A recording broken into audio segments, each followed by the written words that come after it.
Bismillahirrahmanirrahim. Assalamualaikum warahmatullahi wabarakatuh.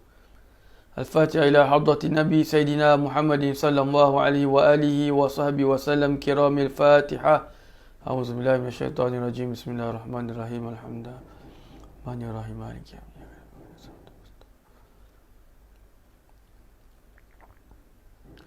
Bismillahirrahmanirrahim. Alhamdulillahillazi hadana lihaza wa ma kunna linahtadiya laula an hadana Allah. Ashhadu an la ilaha illallah wahdahu la sharika lah wa ashhadu anna sayyidana Muhammadan abduhu wa rasuluh. Allahumma salli wa sallim ala sayyidina Muhammadin miftahi babi rahmatillah adada ma fi ilmillah. Salatan wa salaman daimaini bidawami mulkillah wa ala alihi wa sahbihi adada kulli dharratin alfa marrah. Subhanaka la ilma lana illa ma 'allamtana innaka antal alimul hakim. Rabbi shrah li sadri wa yassir li amri wahlul 'uqdatam min lisani yafqahu qawli. Astaghfirullahal azim allazi la ilaha illa huwal hayyul qayyum wa atubu ilaihi amma ba'du. Alhamdulillah, kita bersyukur kepada Allah Subhanahu wa taala atas limpahan nikmat, taufik dan hidayah daripadanya yang terus memimpin kita, yang terus memberikan kepada kita kesempatan dan juga kesihatan sehingga kita dapat sama-sama terus istiqamah mendengarkan dan juga mempelajari sebahagian daripada ilmu-ilmu Allah. Semoga Allah Subhanahu wa taala memanfaatkan ilmu-ilmu yang kita pelajari, menerima semua amalan-amalan kita, dan supaya kita juga dapat memanfaatkan ilmu yang kita pelajari kepada orang lain. Dan semoga Allah Subhanahu wa taala mematikan kita semua dalam keadaan husnul khatimah. Amin ya rabbal alamin. Alhamdulillah, kita menyambung dalam pembacaan kitab Al-Azkar karangan Al-Imam An-Nawawi rahimahullah taala. Kita sambung pada muka surat 91. Fasal: tidak disyariatkan azan melainkan kerana sembahyang 5 waktu saja, iaitu subuh, zuhur, asar, maghrib dan isyak. Baik buat sembahyang yang hadir, iaitu ada, maupun yang telah lupa, iaitu qada. Baik orang mustautin maupun orang yang musafir, sama ada dia bersembahyang sendiri ataupun berjamaah. Baik, jadi apa yang baru kita dengarkan ini adalah berkenaan dengan tentang perkara yang berkaitan dengan azan. Awal sekali dia kata sini, tidak disyariatkan azan melainkan kerana sembahyang 5 waktu sahaja. Melainkan kerana sembahyang 5 waktu. Jadi bila dia kata tidak disyariatkan azan, begitu juga dengan qamat. Bila dia kata tidak disyariatkan azan, begitu juga dengan qamat. Kerana azan dan qamat hanya disunatkan bagi sembahyang 5 waktu. Selain daripada sembahyang 5 waktu, maka perkara duanya ini tidak disunatkan. Bahkan keduanya adalah makruh. Seperti apa? Seperti sembahyang sunat. Kita dan juga sembahyang jenazah. Hatta kepada sembahyang yang dinazarkan sekalipun, maka tidak disunatkan untuk azan dan juga qamat. Kita nak sembahyang jenazah, kita panggil orang-orang ramai untuk datang sembahyang jenazah dengan melaungkan azan, maka hukumnya adalah makruh. Kita nak sembahyang hari raya, kemudian kita nak panggil orang datang sembahyang hari raya, kita laungkan azan dan juga siap dengan qamat sekali, maka hukumnya adalah makruh. Subhanallah. Baik, antara azan dengan qamat ini ada diperselisihkan ulama. Ada yang mengatakan bahawa qamat itu lebih afdal daripada azan. Qamat tu itself adalah lebih afdal daripada azan kerana Nabi SAW apabila menjamakkan antara dua solat, baginda akan qamat pada dua-dua solat, tidak pada azannya. Jadi kalau orang Nabi SAW jamak, menjamakkan contohlah zuhur dengan asar, maka akan ada azan dan qamat pada sembahyang zuhur dan akan ada qamat saja pada waktu asar. Jamak takdim maksudnya. Jadi itu nak menunjukkan bahawa perkara ataupun ibadat qamat itu, melaungkan qamat itu lebih afdal daripada azan. Ini yang difatwakan oleh sebahagian ulama-ulama yang kebelakangan. Bila kata kebelakangan, bukan zaman-zaman kita, zaman dahulu. Subhanallah, bermakna setelah lebih kurang 600 hijrah, setelah 700 hijrah, ini semua ulama-ulama yang kebelakangan. Subhanallah. Baik. Jadi balik pada tentang azan dan qamat, keduanya itu hanya disunatkan bagi sembahyang fardu 5 waktu. Termasuk dia adalah hanya disunatkan bagi sembahyang fardu 5 waktu. Adapun sembahyang-sembahyang sunat maka dipanggil dengan as-salatu jami'ah. Terbalik pula, jika mana digunakan as-salatu jami'ah pada sembahyang 5 waktu, maka hukumnya juga adalah makruh. Dia nak extraordinary sikit. Pak Haji tu hari ni, Pak Bilal hari tu ada mood nak treat orang. Mood nak orang macam, ni lain daripada lain lah. Maka Pak Bilal pun keluar daripada bilik imam, terus pergi menghadap kiblat. As-salatu jami'ah pula dah. Ni Pak Bilal tangkap dia, letak dalam hospital. Bagus. Membaca as-salatu jami'ah bagi sembahyang yang wajib, hukumnya adalah makruh. Hukumnya adalah makruh. Baik. Jadi dia terbalik sama juga. Azan dan qamat makruh untuk sembahyang sunat.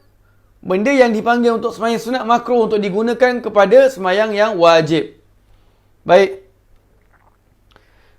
Kerana sembahyang 5 waktu saja, iaitu subuh, zuhur, asar, maghrib dan isyak. Baik buat sembahyang yang hadir, yang ini ada, maupun yang telah luput, yang ini qada.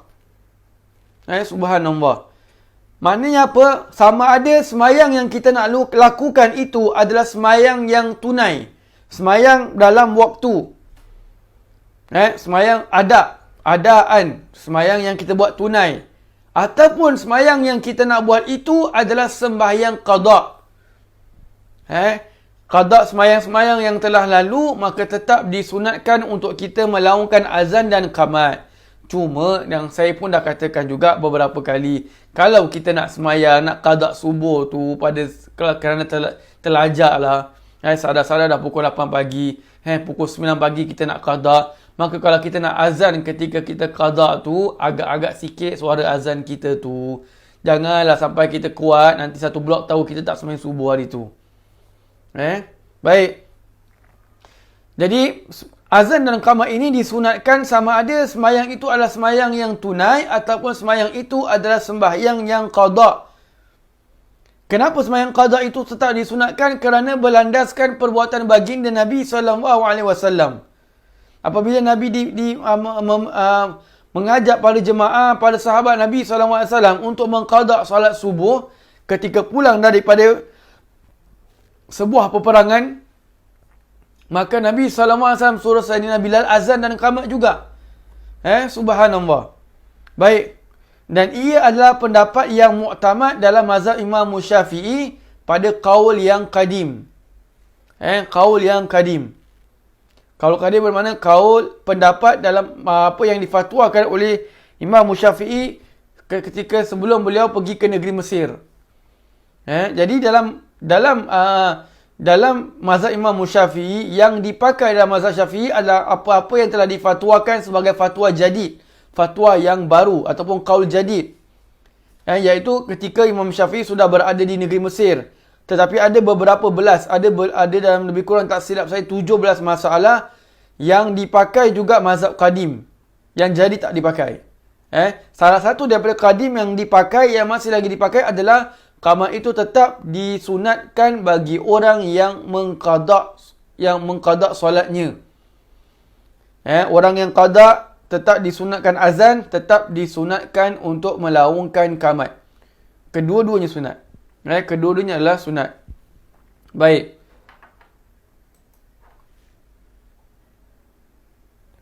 Baik orang yang mustautin maupun orang yang musafir.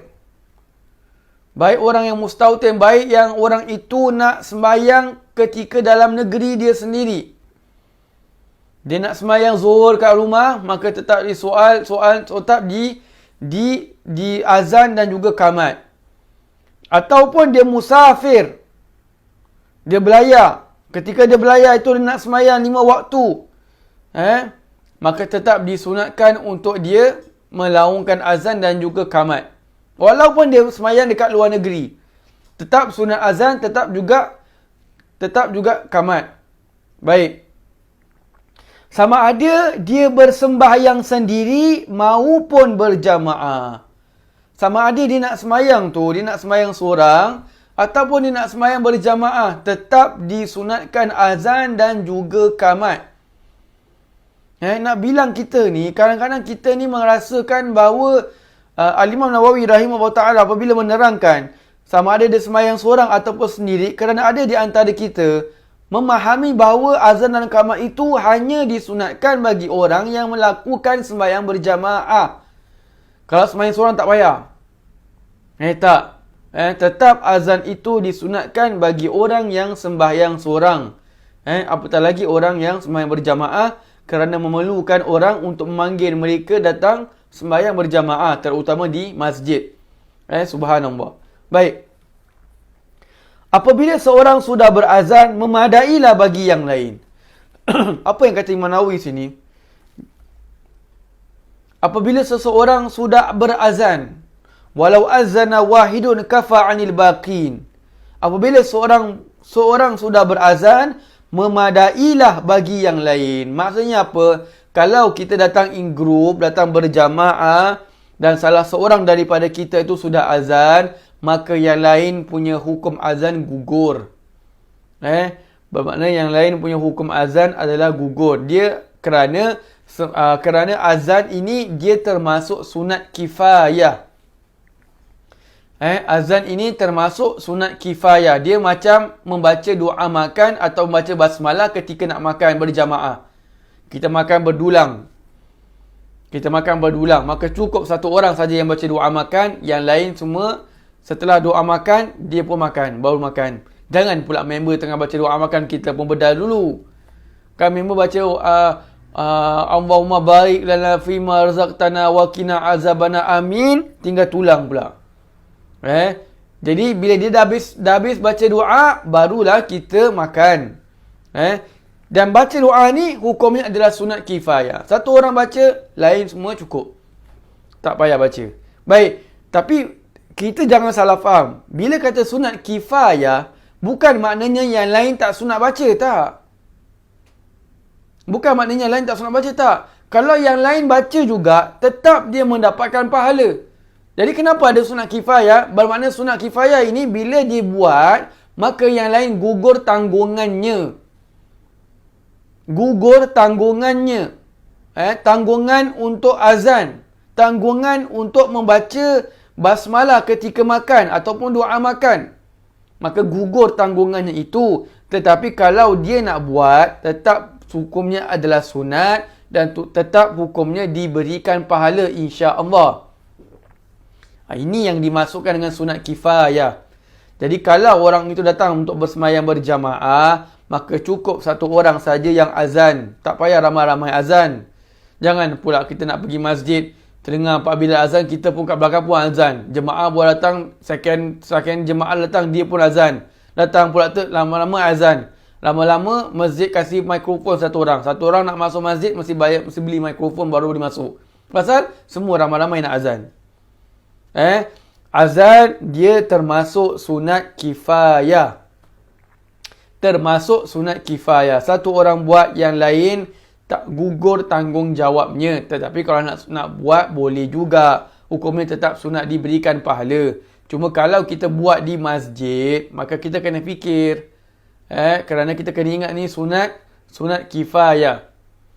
Sunat hukumnya adalah sunat kifayah. Baik, dia sama juga macam kita membuat ibadat korban. Ibadat korban itu juga dinamakan dikategorikan sebagai sunat kifayah. Satu ahli keluarga buat korban, yang lain gugur tanggungannya. Tetapi kalau mereka nak buat juga, maka hukumnya tetap sunat, tetap diberikan pahala. Subhanallah. Baik. Jadi kalau kita lagi nak berbanyakkan korban, nak pastikan tiap-tiap anggota keluarga kita membuat korban, maka itu adalah lebih baik. Itu adalah perkara yang lebih baik. Bukan maknanya dah sunat kifayah, yang lain tak payah buat. Tak. Tetap perkara itu adalah lebih baik. Subhanallah. Baik. Adalah beberapa sunat-sunat yang dinamakan sebagai sunat kifayah. Satu orang buat, yang lain gugur tanggungannya. Baik. Apabila seorang sudah berazan, memadailah bagi yang lain. Bermakna yang lain tak payah azan. Cukup satu orang azan saja.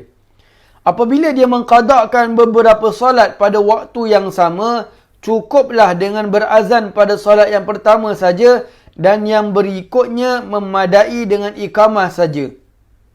Apa kata Imam Nawawi rahimahullah ta'ala? Jika mana dia ni nak mengqadakkan beberapa waktu solat.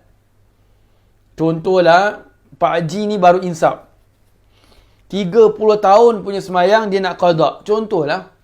Bukan Pak Haji sini lah. Pak Haji mungkin sebelah Antartika agaknya. Pak Haji sana lah. Dia nak qadak 30 tahun punya semayang. Jadi kata Imam Nawawi rahimahullah ta'ala, apabila dia mengqadak beberapa solat pada waktu yang sama. Bermakna kalau 30 tahun, bermakna satu tahun ada 365 hari. 365 hari bermakna ada 365 subuh. 365 kali punya zuhur. Dan seterusnya lah. Subhanallah. Jadi kalau dia ada nak mengqadak beberapa sembahyang dalam waktu yang sama, maknanya dia bukan pisah-pisah. Satu kali gos lah maksud dia. Satu kali gos dia nak buat. Habis subuh bangun lagi zuhur. Habis zuhur bangun lagi untuk asar dan sebagainya. Maka cukuplah, memadailah untuk dia berazan pada solat yang pertama sahaja. Memadailah untuk dia berazan pada solat yang pertama saja dan yang berikutnya memadai dengan iqamat saja. Kemudian setelah dia azan, dia semayang kemudian dia qamat, dia semayang waktu yang dia nak tu. Lepas dia semayang tu, dia bangun untuk semayang yang kedua, qada yang kedua, maka cukup dengan qamat sahaja. Cukup dengan dilakukan qamat sahaja. Memadailah dengan qamat sahaja. Apabila dia menjamak antara dua solat, dia berazan untuk yang pertama sahaja dan beriqamah untuk yang lain. Apabila dia azan, apabila dia nak melakukan sembahyang jamak, zuhur dengan asar, maghrib dengan isyak, subuh tak boleh jamak, jangan pandai-pandai. Apabila dia nak sembahyang zuhur dengan asar, jamak, pergi KL lah contoh, dia nak jamak zuhur dengan asar. Dia nak jamak zuhur dengan asar. Jadi macam mana dengan azan dan qamatnya? Cukuplah azan dan qamat pada sembahyang yang pertama dan pada sembahyang yang kedua hanya qamat sahaja. Qamat saja. Kerana itulah yang dilakukan oleh baginda Nabi SAW. Nabi suruh qamat saja, Nabi tak suruh azan. Itu yang tadi yang saya katakan tadi. Dan kerana dan dia adalah mempunyai dalil yang kuat tentang bagaimana Nabi SAW perbuatkan. Kerana Nabi SAW apabila menjamakkan antara maghrib dan isyak di Muzdalifah, Nabi menjamakkan dengan satu azan dan dua qamat. Bermakna azan pada sembahyang yang pertama dan iqamat pada sembahyang yang pertama dan hanya qamat pada sembahyang yang kedua. Subhanallah. Macam gitu sekali detail tentang azan dan juga qamat. Adapun untuk selain solat 5 waktu, maka tidak dituntut untuk berazan tanpa ada khilaf lagi. Adapun untuk semayang yang bukan 5 waktu, maka tidak dituntut untuk berazan tanpa ada khilaf lagi. Baik, Imam Nawawi rahimahullah ta'ala bila mengatakan tentang selain daripada solat 5 waktu, bermakna selain daripada solat 5 waktu dan bermakna solat-solat yang lain. Maknanya apa? Semayang-semayang yang lain, semayang-semayang sunat. Selain daripada semayang 5 waktu, the only semayang yang ada adalah sembayang sunat dan juga semayang jenazah, fardu kifayah. Jadi bila selain daripada sembahyang 5 waktu, maka tidak ada azan pada sembahyang-sembahyang yang selain daripada sembahyang 5 waktu. Tak ada azan. Dan juga tidak ada qamat. Bukanlah maknanya dia tidak boleh azan pada tempat-tempat yang lain. Kerana kita dalam Islam, ada beberapa tempat dan juga beberapa keadaan kita disunatkan untuk azan. Yang pertama diazankan bagi bayi yang baru dilahirkan. Bayi yang baru dilahirkan. Baik. Yang kedua, apabila orang itu ataupun binatang itu sedang buruk perangainya, maka diazankan. Yang ketiga, apabila tentera sedang bertempur, maka sunat diazan. Diadakan azan. Yang keempat, apabila ada kebakaran, dilaungkan azan. Yang kelima, ketika menurunkan mayit di dalam kubur, mengikut sebahagian pendapat. Kerana kiaskan, apabila dia lahir ke dunia itu diazankan, maka begitu juga apabila dia keluar daripada dunia ini, maka diazankan juga. Subhanallah. Jadi kita nak kena tenang hati. Pasal apa? Ada orang bilang, ini tak boleh, ini bid'ah ni semua dan sebagainya, ini adalah haram.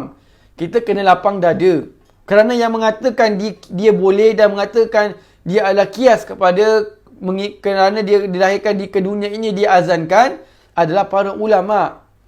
Kalau kita cumalah mengikut-ikut dan ulama ni bukan saja-saja mereka nak meletakkan hukumnya adalah boleh ataupun tidak. Mereka ada dalilnya. Mereka ada panduannya. Subhanallah. Baik. Dan termasuk juga dan termasuk juga pada orang yang kena sampuk, dikacau, diganggu oleh jin. Tetapi kalau yang ganggu tu jin, yang azan tu pun jin, tu tak tahulah apa jadi. Yang azan tu perangai macam jin, yang kena sampuk orang kawan dia pun ada kena rasuk dengan jin. Dua-dua macam jin. Jadi macam mana tu? Allahu a'lam.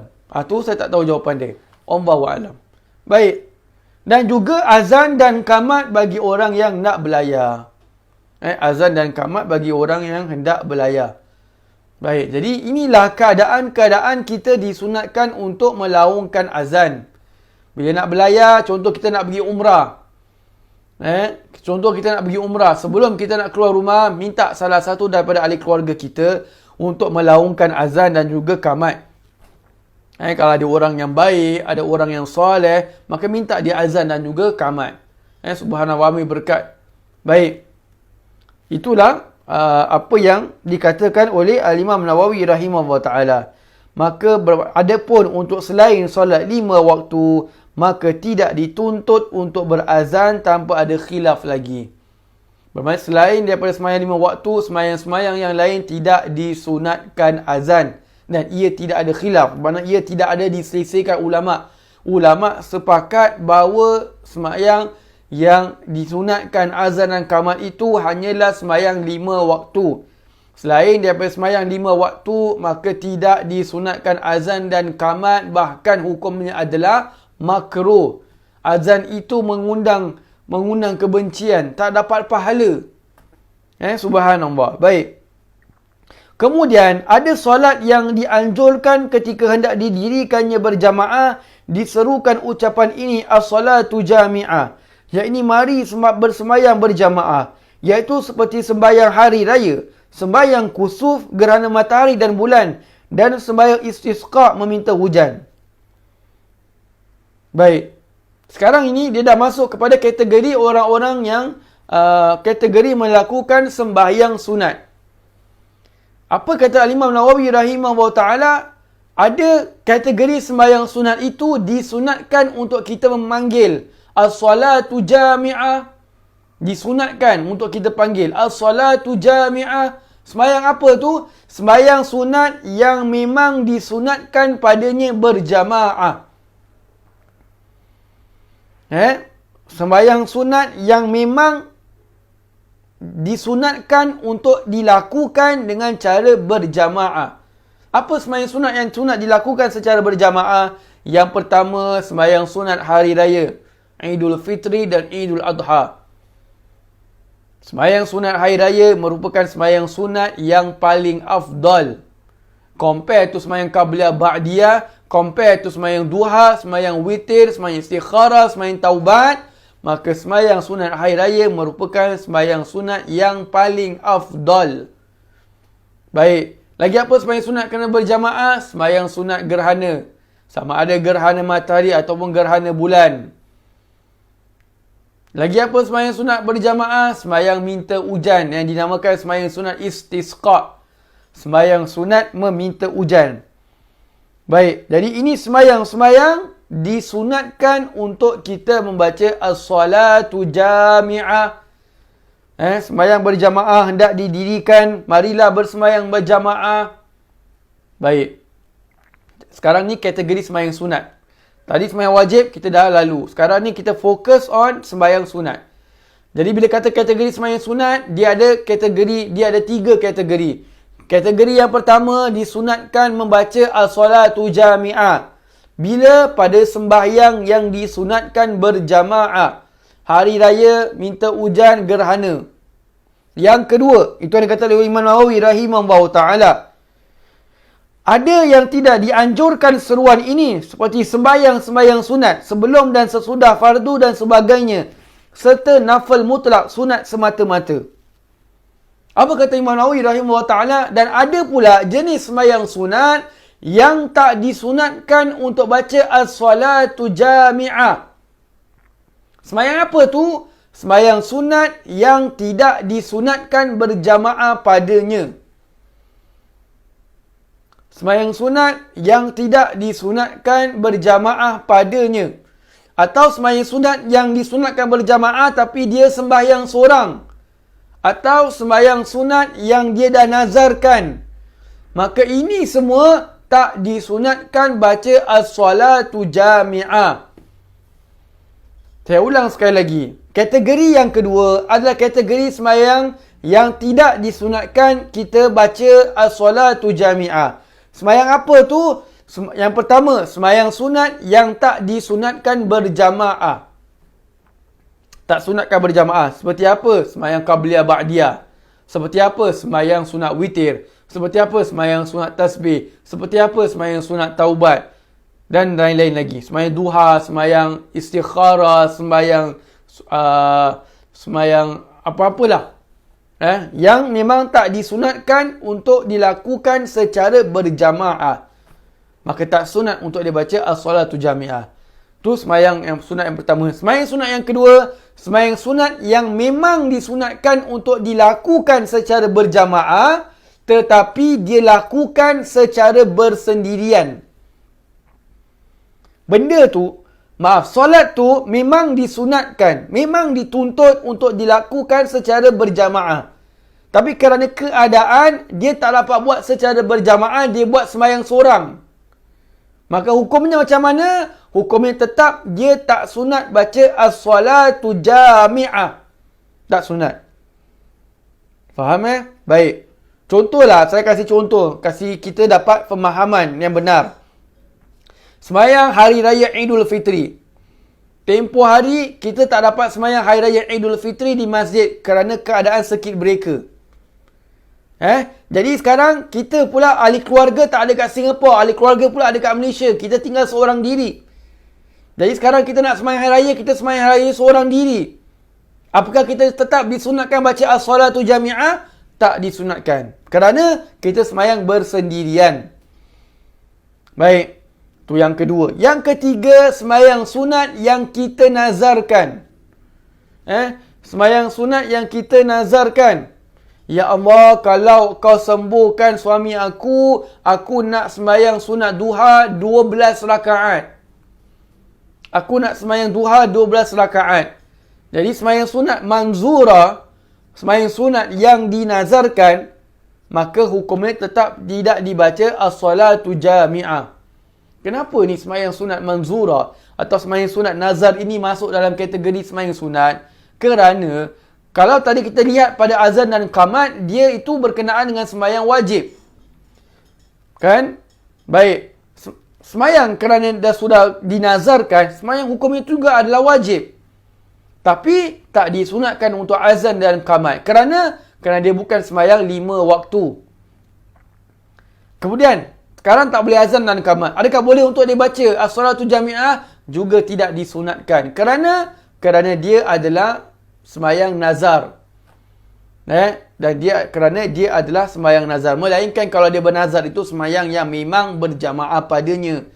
Ya Allah, kalau kau sembuhkan anak aku nak sembahyang hari raya Idul Adha di masjid. Aku nak sembahyang hari raya Idul Adha di masjid. Maka untuk dia, sembahyang hari raya itu menjadi wajib. Tapi biasanya itu bila dilakukan secara berjamaah, banyak orang lain yang akan baca as-salatu jami'ah. Baik, ini 3 sembahyang sunat, 3 jenis, 3 golongan sembahyang sunat ini tak disunatkan baca as-salatu jami'ah. Tak sunat. Baik. Kemudian kata Imam Nawawi rahimahullah ta'ala, dan termasuk juga, dia kata sini seperti sembahyang sunat sebelum dan sesudah fardu dan sebagainya, qabliyah ba'diyah. Memang kita tahulah, sedia maklum bahawa sembahyang qabliyah ba'diyah dan memang tak sunatkan berjamaah. Sembahyang sunat qabliyah, sembahyang sunat isyraq, sembahyang sunat duha, sembahyang sunat istikharah, sembahyang sunat taubat, sembahyang sunat tasbih dan macam-macam sembahyang sunat lagi. Subhanallah. Baik. Kategori yang ketiga, yang pertama tadi sunat baca as-salatu jami'ah. Yang kedua tak sunat baca as-salatu jami'ah. Yang ketiga diperselisihkan oleh ulama. Ada yang kata sunat baca as-salatu jami'ah, ada yang kata tak sunat baca as-salatu jami'ah. Apa dia tu? Yang ketiga adalah ada yang terdapat perbezaan pendapat padanya. Yang kat sini dia ada khilaf, ada selisih pendapat. Selisih pendapat siapa? Pendapat ulama. Bukan pendapat orang-orang yang lipat-lipat bawah blok. Mereka pun cakap kita tak boleh pakai. Ni sekarang yang kata selisih pendapat ni pendapat ulama. Bukan orang-orang yang menyemak. Orang-orang menyemak ni ilmu tak ada tapi macam tin kosong macam-macam cakap tapi semua tak diisi. Subhanallah. Baik. Ada yang terdapat perbezaan pendapat padanya seperti sembahyang tarawih. Seperti sembahyang tarawih, sembahyang jenazah yang asah di bawah seruan seperti itu pada sembahyang tarawih, tidak pada sembahyang jenazah. Baik. Jadi Imam Nawawi rahimahullah ta'ala mengatakan pada sembahyang tarawih dan juga sembahyang jenazah, di sini ada selisih pendapat ulama. Ada yang mengatakan kedua-duanya itu sunat kita baca as-salatu jami'ah. Pendapat yang kedua pula, ada pendapat lain pula mengatakan hanya disunatkan, tidak disunatkan pada sembahyang tarawih ataupun sembahyang jenazah. Dua-dua tak sunat. Tak sunat apa? Baca as-salatu jami'ah. Pendapat yang ketiga pula, apa yang diutarakan oleh Al-Imam Nawawi rahimahullah ta'ala dengan mengatakan disunatkan hanya pada sembahyang tarawih, tidak pada sembahyang jenazah. Dan itulah yang dikatakan oleh Al-Imam Nawawi rahimahullah ta'ala. Imam Nawawi mengatakan yang asah. Bermakna mula sekali Imam Nawawi bilang ada selisih pendapat. Jadi bila Imam Nawawi dah bilang kita, dah beritahu pada kita benda ni ada selisih, maka jangan jadikan perkara ini sebagai satu isu yang besar. Bila ada selisih pendapat, bermakna selisih pendapat di antara para ulama. Kita jangan menyemak. Kita jangan menyemak. Ulama dah ada selisih pendapat. Ada yang kata tak sunat, ada yang kata sunat, ada cuma kata sunat pada tarawih, tidak pada sembahyang jenazah. Dah. Jadi kalau kita pergi mana-mana lah, kita pergi mana-mana, pergi masjid lain, kita dengar ataupun kita dengar dekat YouTube ke, dekat Facebook ke, dekat radio ke, dekat TV ke dan sebagainya, tak soal lah apa platform. Kita dengar ustaz tu kata sembahyang tarawih ni sebenarnya tak payah baca as-salatu jami'ah. Kerana dia berada selepas kita melakukan sembahyang isyak. Jadi nak buat apa kita nak panggil orang yang sudah memang ada kat situ? Dia beritahu pada kita. Kita lapang dada. Apa yang dia cakap tu, insya-Allah mungkin betul juga. Pasal Imam Nawawi dah bilang, benda ni ada selisih pendapat. Tapi Imam Nawawi sini kata, yang asah, ya, yang paling yang diterima, yang dipakai, kata Imam Nawawi rahimahullah taala, adalah seruan seperti itu, yang asal dibawa seruan seperti itu pada sembahyang tarawih. Kata Imam Nawawi rahimahullah taala, yang asalnya itu pada sembahyang tarawih dibaca apa? As-salatu jami'ah. Kata Imam Nawawi rahimahullah taala, yang asal yang dipakai pada sembahyang tarawih dibaca as-salatu jami'ah, tidak pada sembahyang jenazah. Pada sembahyang jenazah tidak dibaca as-salatu jami'ah. Apa ni beza ni dua sembahyang? Apa beza ini dua sembahyang? Satu sembahyang tarawih, satu sembahyang jenazah. Sembahyang tarawih, kenapa dia kata sunat baca tu as-salatu jami'ah? Kerana tak semua tiap kali kita sembahyang tarawih itu ada orang. Ada orang. Dulu saya masih ingatlah, dulu kan sampai menjadi bahan kan. Kalau minggu pertama Ramadan, masjid full. Minggu kedua Ramadan, masjid tinggal 3/4. Minggu ketiga Ramadan, masjid tinggal 2 saf. Minggu terakhir Ramadan, masjid tinggal 1 saf. Jadi sembahyang tarawih, dia tak selalunya mesti ada orang. Kadang-kadang dia tak ada orang. Jadi sebab itu disunatkan membaca as-salatu jami'ah supaya orang-orang yang mendengar datang sembahyang berjamaah di masjid sebagai sembahyang untuk melakukan sembahyang sunat tarawih. Adapun sembahyang jenazah, kenapa dia kata sini tak disunatkan? Kerana biasanya sembahyang jenazah itu ada orang. Biasanya kebiasaannya orang yang melakukan sembahyang jenazah biasanya ada orang. Ada 5 orang ke, ada 10 orang ke, 20 orang ke, 40 orang ke atas ke, ada orang. Jadi bila ada orang, panggilan itu tidak diperlukan sangat. Panggilan untuk melakukan sembahyang jenazah itu tak diperlukan kerana orang tahu pasal kita memang nak lakukan sembahyang jenazah. Tetapi saya ulang sekali lagi, benda ni hukumnya adalah diperselisihkan ulama. Kalau kita pergi mana-mana masjid, dengar dia kata as-salatu jami'ah, as-salatu ala hazihil janazati hadiratan rahimakumullah, as-salatu ala hazal mayiti fulana binti fulan rahimakumullah. Dia buat macam gitu as-salatu jami'ah, maka tak apa. Pasal kita kena ingat, benda ni diperselisihkan ulama. Kita belajar agama supaya kita menjadi orang yang lebih baik. Lebih baik tu dengan macam mana? Dengan kita mengamalkan ilmu kita. Mengamalkan ilmu kita bermakna kita tahu bila kita nak mengamalkan dan bila kita mendiamkan. Diamkan tu macam mana? Perkara yang memang diperselisihkan ulama. Sudah. Tak payah nak pergi depan. Pak Imam ni apa ni? Pak Bilal tak belajar ke? Ni sembahyang jenazah mana ada sembahyang as-salatu jami'ah? Kita salahkan dia pula. Bila kita buat macam gitu, orang-orang semua nampak kita punya perangai buruk akhlak kita. Sedangkan kita belajar tu untuk kita akhlak kita bertambah lebih baik. Subhanallah. Jadi kat sini saya benar-benar tekankan, Imam Nawawi rahimahullah taala siang-siang dah cakap, nombor 3 ni dia ada selisih pendapat ulama. Apa yang sembahyang diperselisihkan? Ada pendapat ulama. Yang pertama sembahyang sunat tarawih dan juga yang kedua sembahyang jenazah. Yang asal yang dipilih oleh Imam Nawawi rahimahullah taala dipanggil as-salatu jami'ah pada sembahyang tarawih, tidak pada sembahyang jenazah. Wallahu a'lam. Dah habis. Kita tahu ni apa yang kita belajar. Kalau kita dengar lain, insya-Allah betul. Lapang dada lah. Lapang dada kerana kita tahu benda ni ada diperselisihkan oleh ulama. Subhanallah. Baik, wallahu a'lam bisawab. Insya-Allah kita akan sambung lagi dalam membicarakan kitab Al-Azkar karangan Al-Imam Nawawi rahimahullah taala lagi 2 minggu. Semoga Allah Subhanahu wa taala memanfaatkan ilmu-ilmu yang kita pelajari pagi ini, dan semoga Allah Subhanahu wa taala dapat menjadikan ilmu ini kita dapat memanfaatkan kepada orang lain, dan supaya ilmu-ilmu yang kita pelajari ini menjadikan kita insan yang lebih baik daripada semalam dan hari-hari sebelumnya. Insya-Allah kita tutup dengan surah Wal Asri dan tasbih kafaratul majlis. Wa sallallahu ala sayyidina Muhammadin wa ala alihi wa sahbihi wa sallam. Walhamdulillahi rabbil alamin. Assalamualaikum warahmatullahi wabarakatuh.